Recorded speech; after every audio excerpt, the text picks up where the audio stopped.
Good morning students. Online classes में एक बार फिर से आपका स्वागत है। चलिए स्टार्ट करते हैं आज की क्लास। तो अपन पढ़ रहे थे क्रम से, ठीक है, एग्जाम्पल पढ़ रहे थे। अब इस पे आधारित कुछ एक दो थ्योरम है, उनको भी कर लेते हैं, ठीक है। तो उसी क्रम में एक थ्योरम है, इसको करते हैं। आसान से थ्योरम है, इससे पहले वाला भी इसमें काम में आएगा जो आपने पढ़ा है। क्या देखो पढ़ो, n संकेतों के फैक्टोरियल n क्रमचों का समुच्चय p है, ठीक है। क्या है? क्रमचय गुणन संक्रिया के लिए एक परिमित ग्रुप है। संक्रिया कौन सी है? गुणन। तो क्रमचय गुणन संक्रिया हो गई। सिंपल रूप में समझिए, डॉट संक्रिया है। समुच्चय क्या है? pn। pn किसका समुच्चय? क्रमचों का समुच्चय है। फैक्टोरियल है, इसका मतलब pn में कितने अवयव हैं? n अवयव हैं। यदि n अवयव है तो pn के कितने क्रमचय होंगे? Factorial n। तो ये बात कह रहा है n संकेतों की, यानी ये समझिए pn क्या है? एक समुच्चय है जिसमें n अवयव है। pn क्या है? एक समुच्चय है जिसमें n अवयव है, और n अवयव है तो उसके कितने क्रमचय? फैक्टोरियल n क्रमचय, ठीक है। यानी pn में फैक्टोरियल n क्रमचय है। आपको दिखाना है कि pn है वो डॉट संक्रिया के लिए क्या है? परिमित ग्रुप है। तो परिमित तो अपने आप होगा, इसमें n अवयव फैक्टोरियल n फिक्स हो जाएगा। दो है, मान लो फैक्टोरियल दो, फैक्टोरियल तीन है तो 6, फैक्टोरियल 4 है तो इस तरीके से आप कर सकते हो। अब दिखाना है ग्रुप है, तो ग्रुप की वही चार कंडीशन: द्विचर संक्रिया, साचर्यता, तत्समक अवयव का अस्तित्व और प्रतिलोम अवयव का अस्तित्व है। तो आप देख सकते हो चैप्टर भले खत्म हो गया ग्रुप, लेकिन ये यहाँ पे भी काम में आएगा, और ये हर जगह काम में आएगा। इस पूरी बुक में 500 यूनिटों में, ठीक है। तो जो ग्रुप है वो सबसे इंपॉर्टेंट है। देखिए स्टार्ट करते हैं।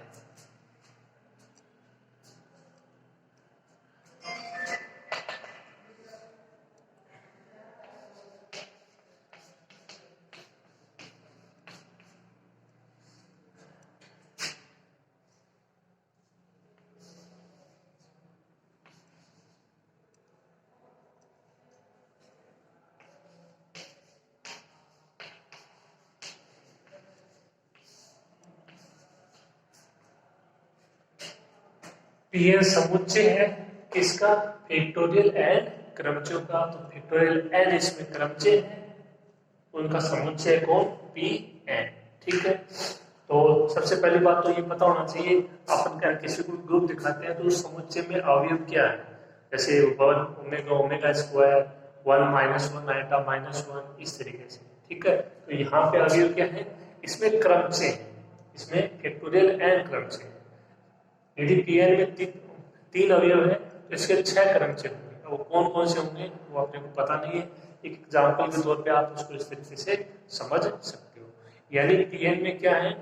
क्रमचय है। कितने क्रमचय हैं? फैक्टोरियल n क्रमचय हैं, जहां पे n pn में अवयव है। दोनों चीजें अलग अलग है, अवयव वो n है, क्रमचय वो फैक्टोरियल n है, ठीक है। और pn क्या है? क्रमचयों का समुच्चय, ठीक है।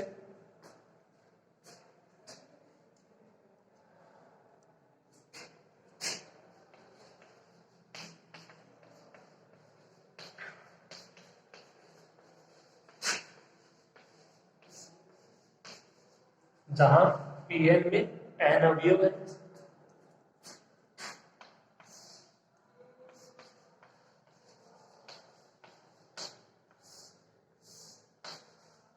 पहली कंडीशन समवर्तता या द्विचर संक्रिया। क्या होती है? कोई भी आपका समुच्चय इसमें से दो अवयव लेते हैं और उनके बीच में संक्रिया अप्लाई कर देते हैं, जो मान है वो भी उसी समुच्चय में आना चाहिए। देखो सिंपल सी बात है, आप यदि कोई भी दो क्रमचय लेते हो, आपने बहुत सारे यहाँ पे एग्जाम्पल किए हैं, तो एग्जाम्पल से इसको समझना होगा। यहाँ पे इसमें केवल थ्योरी लिखी जाएगी। तो आप कोई भी दो क्रमचय लेते हो, यहाँ पे संक्रिया डॉट है, उनका मल्टीप्लाई कराते हो, तो जो समुच्चय जो क्रमचय आता है उसमें जो अवयव होते हैं वो उसी समुच्चय के होते हैं, चाहे वो S5 हो, S हो, S8 हो। आपने बहुत सारे यहाँ पे देखे हैं। तो सिंपल सी बात है, वहां से आपको देखना होगा, यदि दो क्रमचय लेते हैं, उनका मल्टीप्लाई कराते हैं, जो क्रमचय आता है वो भी उसी समुच्चय का होगा, चाहे वो S हो चाहे वो PN, ठीक है। अब यहाँ पे अपन केवल इसको थ्योरी के रूप में लिखेंगे। ये अपन ने बहुत सारे एग्जाम्पल में प्रूव कर दिया है कि जो आपके दो क्रमचय हैं उनका मल्टीप्लाई करके जो क्रमचय आएगा वो उसी समुच्चय का होगा। ठीक है, इसकी थ्योरी लिखते हैं। देखिए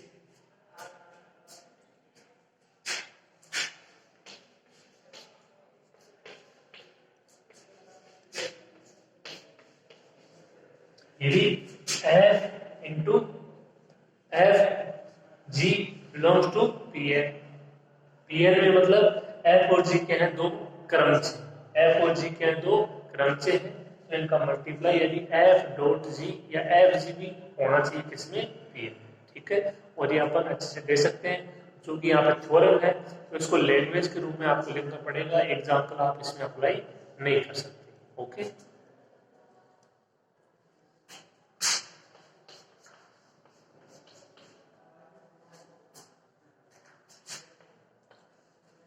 अब F G belongs to P N, F और जी क्या है, क्रमचय, क्रमचय की परिभाषा एक एक ही आच्छादक प्रतीक चित्रण और उस समुच्चय पर स्वयं पर, ये परिभाषा थी तो वही लिख देते हैं।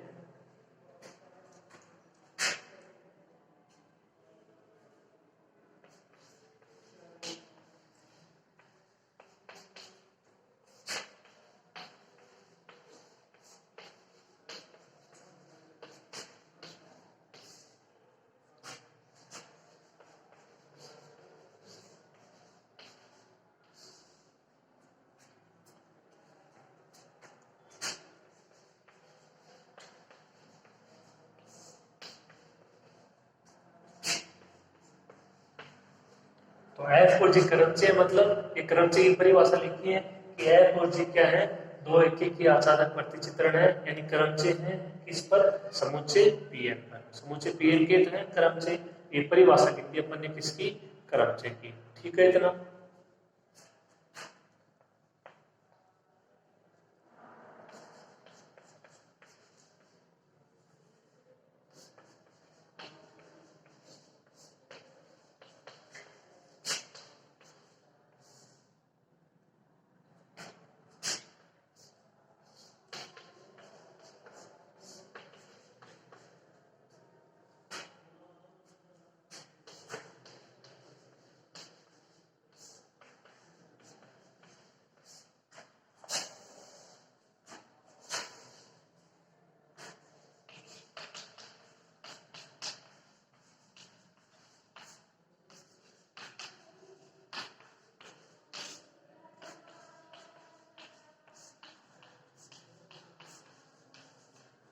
आगे देखिए, दो एक एक ही आच्छादक फलनों यानी दो क्रमचयों का संयुक्त फलन यानी उनका मल्टीप्लाई कराते हो, भी एक क्या होता है, एक एक ही आच्छादक फलन यानी भी एक क्या होता है, क्रमचय।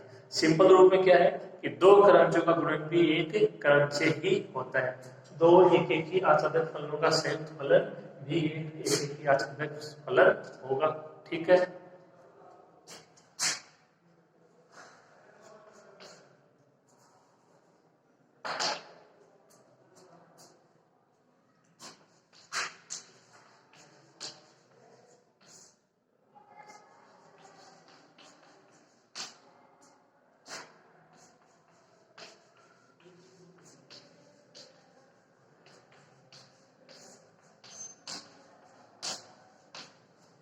क्रमचय के बारे में, क्रमचय भी क्या है, एक एक एक ही आच्छादक फलन है, यानी यहाँ से दो एक एक ही आच्छादक फलन प्राप्त होगा, वो क्या होगा, एक क्रमचय प्राप्त होगा, और जो कि कहाँ पे होगा, उसी समुच्चय में होगा। यहाँ पे समुच्चय क्या है, पी एन।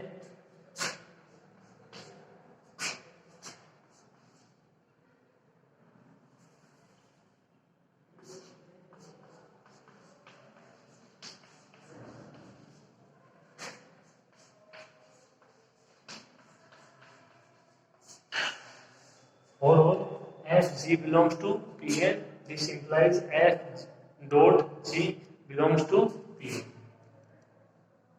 ठीक है, तो थोड़ी सी आपको लैंग्वेज लिखनी है, दो अवयव ले लें। ठीक है, और फिर आपको ये बताना है कि एफ और जी क्या है, दो एक एक आच्छादक प्रतिचित्रण है, और फिर क्या बोलोगे, इनका संयुक्त फलन यानी एफ डॉट जी भी एक क्या होगा, एक एक या ज्यादा प्रतिचित्रण होगा, और क्रमचय भी क्या होता है, एक एक या ज्यादा प्रतिचित्रण, मतलब इनका डॉट भी एक क्रमचय होगा जो कि किसमें होगा, पी एन। ठीक है, बस इतनी सी लैंग्वेज आपको लिखनी है।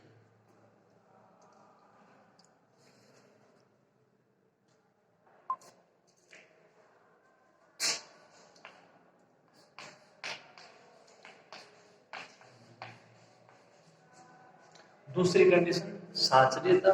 तो साचर्यता में क्या करते हैं, तीन एलिमेंट लेते हैं। यहाँ पे तीन एलिमेंट किस में लेने हैं, पीएन में लेने हैं।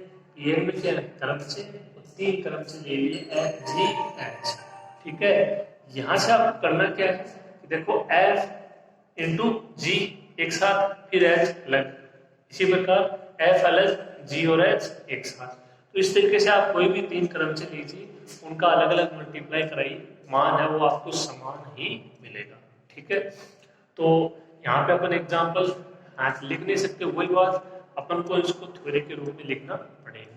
लेकिन आप अपनी संतुष्टि के लिए कोई भी तीन क्रमचय लीजिए किसी समुच्चय के। अब तक आपने बहुत सारे क्रमचय लिखे हैं, और उनमें साचर्यता कंडीशन जो कि आप जानते हो उसको अप्लाई कर लीजिए।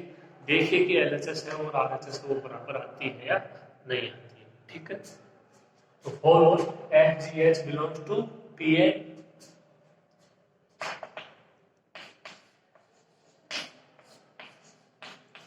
F dot G dot H, इसका मान होना क्या चाहिए, एफ इंटू जी एच। ठीक है, तो देखो इसको क्या ले सकते हो, एफ जी को ओक ओ एच। ठीक है, इसको क्या ले सकते हो, F O G of H,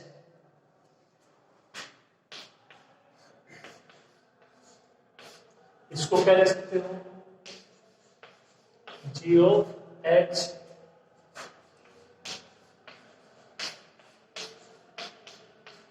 इसको क्या ले सकते हो, एफ इंटू जी। बस इतना सा करना है इसमें, केवल आपको ऑप्शन की जगह दिखाना भाई ये एफ ओ जी फोक है, इसको आप एफ जी भी लिख सकते हो। ठीक है, जैसे गो फोक आपने पढ़े होंगे उसी तरीके से। अर्थ ये है कि चाहे आप इसका और इसका मल्टीप्लाई करा लो, चाहे इसका और इसका मल्टीप्लाई कर लो, जो क्रम चाहेगा उसको क्रम चाहे एफ से मल्टीप्लाई करा दीजिए, जो क्रम चाहेगा उसको एफ से मल्टीप्लाई करा दीजिए, मान है वो समान है। यहाँ पे थ्योरी के रूप में आपको केवल इसको इतना ही लिखना है इस प्रकार से। ठीक है,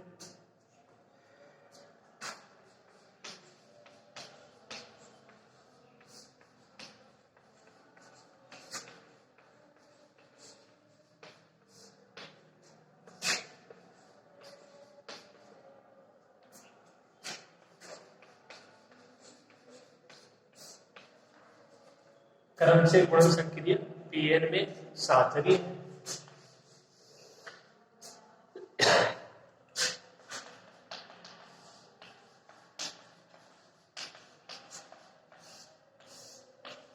तत्समता।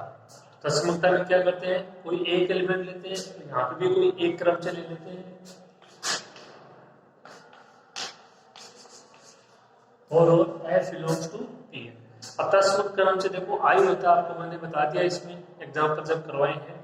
और आई को अपन एक जो कल वाला एक किया था क्वेश्चन, ए की पूर्णांक अंक में लिखी, उसको जो आपका क्रम से ए था उसको आई के साथ मल्टीप्लाई किया तो ए आया।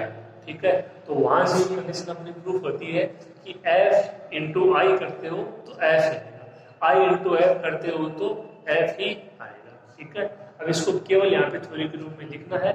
कल जो एग्जाम्पल कराया था उसमें ये प्रूफ हो चुका है कि एफ इंटू आई कर लो, चाहे आई इंटू एफ कर लो, माना वो एफ है।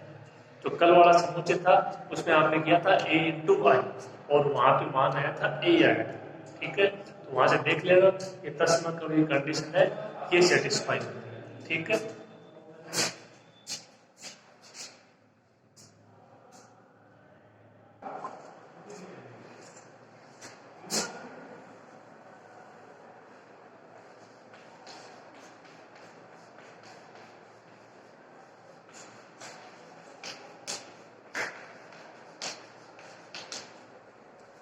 यदि I बिलोंग्स टू Pn इस प्रकार हो, I क्या है, Pn का तस्मक क्रम से,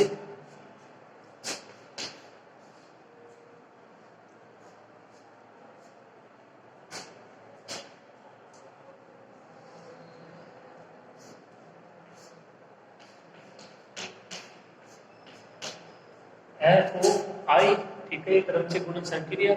और ये यहाँ पे बाहर को एलिमेंट लेते हैं एक्स। इससे पहले थ्योरम करवाई थी आपको कि क्रम बिंदु वाली, उसमें भी अपन ने अभी लिया था बाहर एक्स और उसको हटा देते हैं, ठीक है। तो ये केवल एक इसको प्रूफ करने का तरीका समझ लीजिए कि बाहर एलिमेंट लेते हैं, उसके बाद में ये बराबर में अभी आ जाएगा तो ये हट जाएगा। इंपॉर्टेंट ये है कि एफ ओ फाई है तो उसका मान क्या होगा, एफ होगा, ठीक है। तो ये इसको थोड़ा सा लिखने का तरीका समझ लीजिए।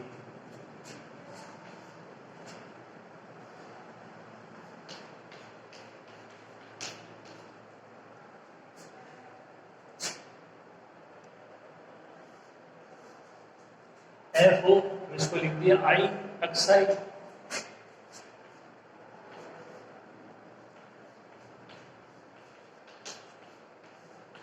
मैं इसको कह सकते हूँ एफ आई एक्साई, आई हट जाएगा, एफ एक्स आई,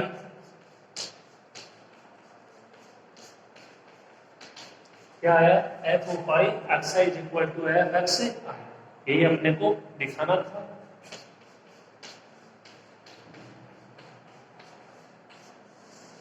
यानी F O I is equal to F. Simple rule में क्या मतलब है कि क्रमचय एफ है वो तत्सक क्रमचय के साथ ना क्रमचय गुणन संक्रिया अप्लाई करोगे इन दोनों के साथ तो क्या आएगा, क्रमचय एफ ही आएगा। अब आप इसको दूसरे रूप में भी दिखा सकते हो, I of F X I, same ये लैंग्वेज रहेगी। आई क्या हो जाएगा, पी एन का दसमक क्रमचय, ठीक है। तो इस थ्योरम में आपके दिमाग में इतनी बात बैठ जानी चाहिए कि जो कंडीशन है उनको केवल आपको लिखने का तरीका आना चाहिए। ये प्रूफ है, अपन पहले कर चुके हैं जितने भी एग्जाम्पल अब तक अपन ने, ठीक है।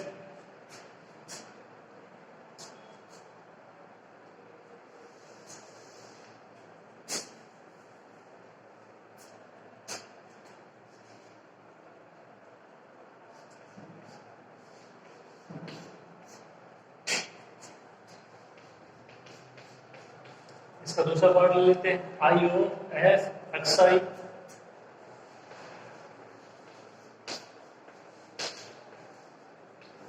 इसको कह देते हैं आई ओ एफ एक्स आई हो जाएगा ये,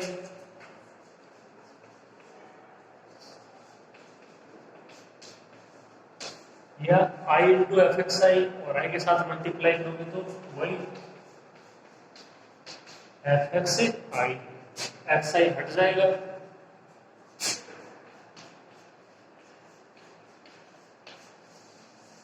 आई O F is equal to F, ठीक है। आई क्या हो जाएगा, पी एन का तत्समक क्रमचय, यानी तत्समक क्रमचय का अस्तित्व है, ठीक है। लास्ट कंडीशन लिखिए आप,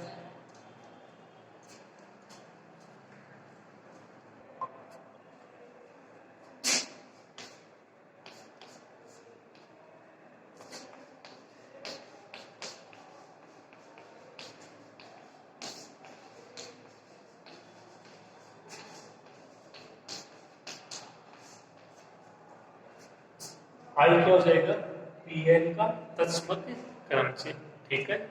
लास्ट कंडीशन,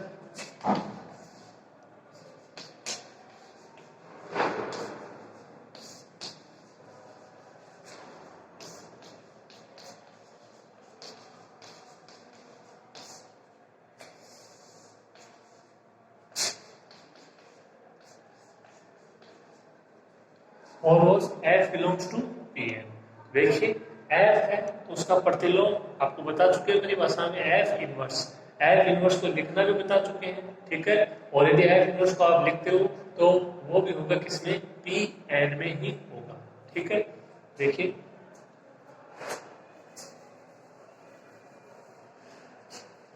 और आपको बताए थे प्रतिलोम क्रमचय की परिभाषा, तो दो क्रमचय यदि प्रतिलोम क्रमचय कहलाते हैं दूसरे के, उनका मल्टीप्लाई क्या हो, तत्समक क्रमचय। एग्जाम्पल भी आपको बताया था। तो एफ यदि एक क्रमचय है, ठीक है, तो उसका प्रतिलोम क्रमचय क्या होगा, एफ इनवर्स। बीच में संक्रिया क्रमचय गुणन, तो एफ डॉट मान लो, एफ ऑफ एफ इनवर्स, मान क्या आएगा, आई। आई जहाँ पे तत्समक क्रमचय, तो केवल इसको लिखना आपको, F of F inverse is equal to I, F inverse of F is equal to I. F inverse क्या है, क्रमचय एफ का प्रतिलोम क्रमचय, बोल देंगे प्रतिलोम क्रमचय का अस्तित्व है।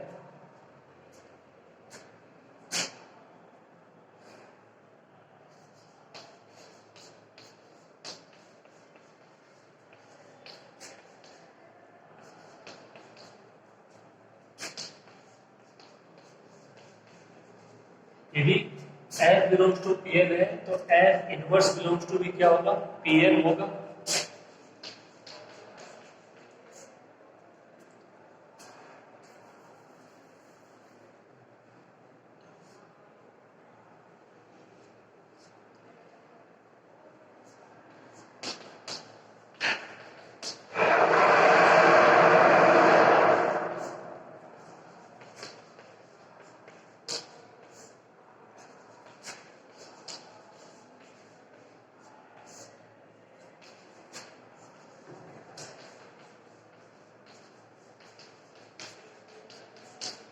तो ये लाइन लिख देना कि F इनवर्स Pn में होगा। F इनवर्स भी एक क्रमचय, भले वो इसका प्रतिलोम क्रमचय है, तो F इनवर्स में क्या हो जाएगा, एक एक का अचानक प्रतिलोम हो जाएगा स्वयं Pn पर। ठीक है,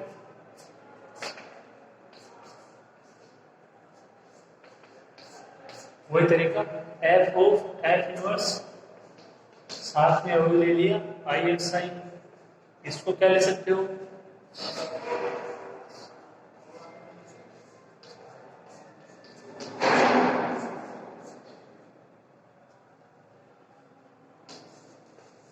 F of F inverse XI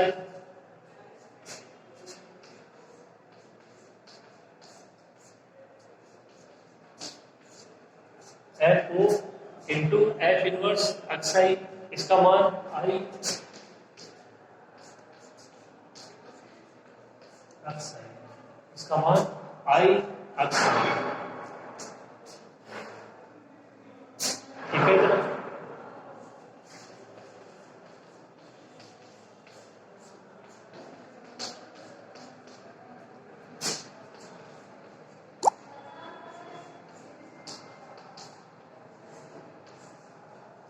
हो जाएगा आराम से, कोई दिक्कत नहीं है।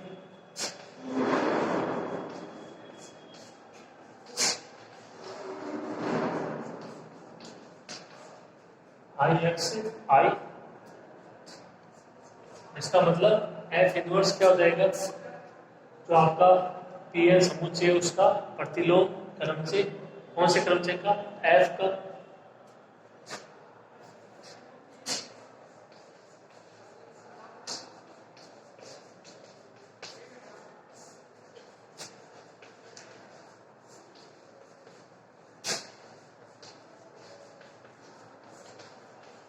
तो क्या लिखोगे, Pn में प्रतिलोम क्रमचय का अस्तित्व है।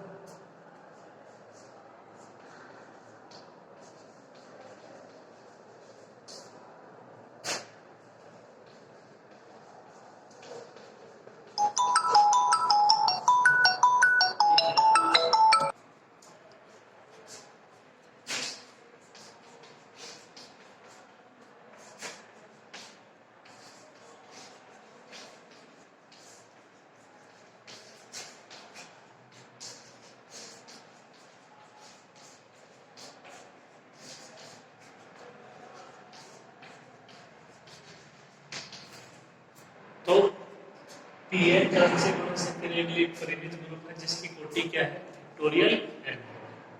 इसकी कोटि फिक्स हो जाएगी फैक्टोरियल n, तो ये क्या हो जाएगा, परिमित। ठीक है, इसको कोटि बोल दो, ग्रुपांक बोल दो, ये एक ही बात है। ये थ्योरम थी। अगर वैसे देखा जाए तो इस थ्योरम में केवल आपको लैंग्वेज देखनी है, जो इसके चारों कंडीशन है वो आपको कोई ना कोई क्रमचय एग्जाम्पल के रूप में लेना है और उसमें अप्लाई करके देख लेना है कि ये कंडीशन आ रही है या नहीं आ रही। ठीक है, लिखिए।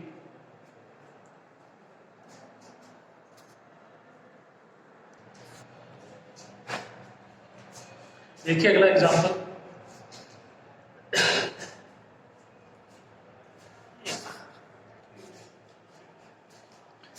देखिए बहुत ही आसान सॉल्यूशन है, करते हैं। एक क्रमचय दिया गया है रो, इसका मान है 1 2 3 4 5 6 7 8 9, यानी S 9 हो सकते समुच्चय जिसका ये क्रमचय है, ये इनके पट्टे हैं। ठीक है, आपको क्या करना है, देखो वो तो रो को ऐसे चक्रों के रूप में व्यक्त करते हुए आराम से कर दोगे। रो की कोटि याद करनी है, हो जाएगा। तथा ये भी बताइए कि रो समक्रमचय है या विषम क्रमचय। तीन चीजें पूछिए, रो को ऐसे चक्रों के रूप में व्यक्त करना है, रो की कोटि है जहाँ पे रो को क्रमचय किसी समुच्चय S9 का, और रो समक्रमचय या विषमक्रमचय ये आपको बताना है। ठीक है, देखिए आसान सा क्वेश्चन है।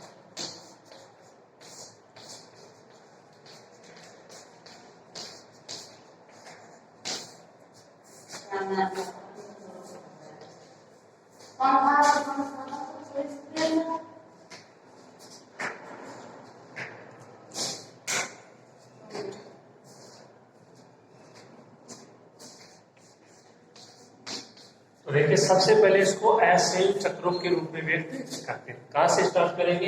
एक से, एक का प्रतिबिंब, तीन, तीन का प्रतिबिंब, चार, चार का प्रतिबिंब, दो, दो का प्रतिबिंब, एक।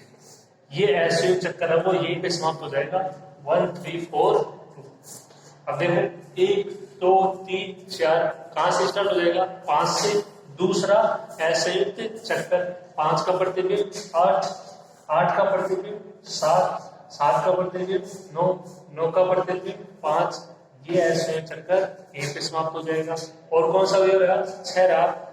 6 का प्रतिबिंब 6 है, इसको लिखा नहीं जाएगा। तो ये क्या हो जाएगा? रो को आपने लिख दिया असंयुक्त चक्रों के गुणनफल के रूप में। ठीक है, अब याद करनी है रो की कोटि।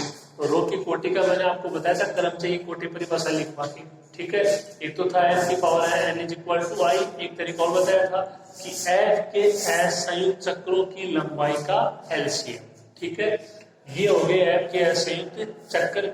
इनकी लंबाई, इसकी लंबाई 4, इसकी लंबाई 4, 4 और 4 का एलसीएम 4, यानी और रो इज इक्वल टू 4, यानी रो की कोटि कितनी हो जाएगी? 4। ठीक है,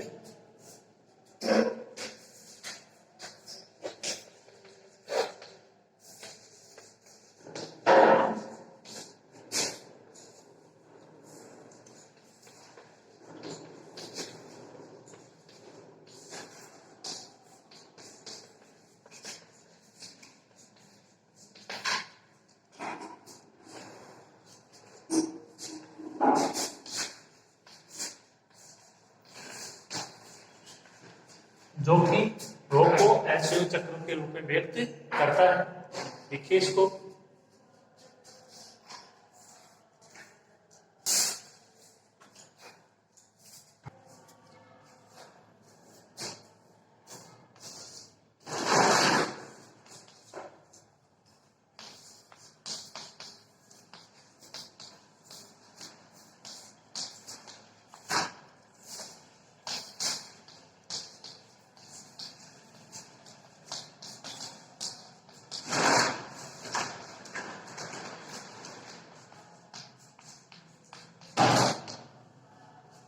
क्या लिखोगे? और रो की कोटि क्रम से रो के असंयुक्त चक्रों की लंबाई का एलसीएम।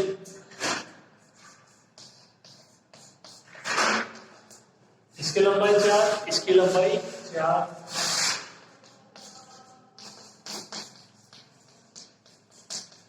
4 तथा 4 का एलसीएम।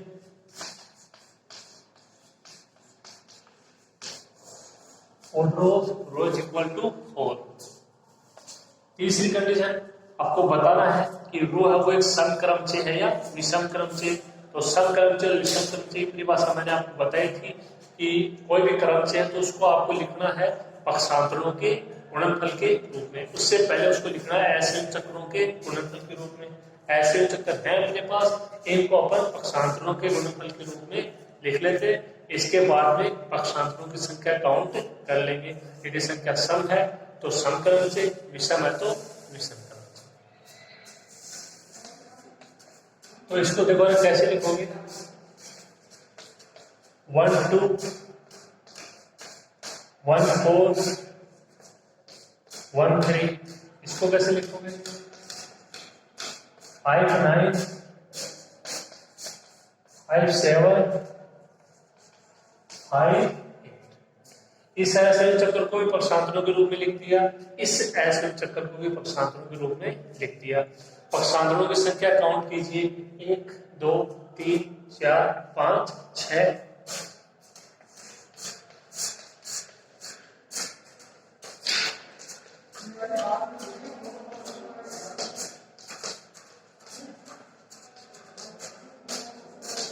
6 पक्षांतरों का गुणनफल अर्थात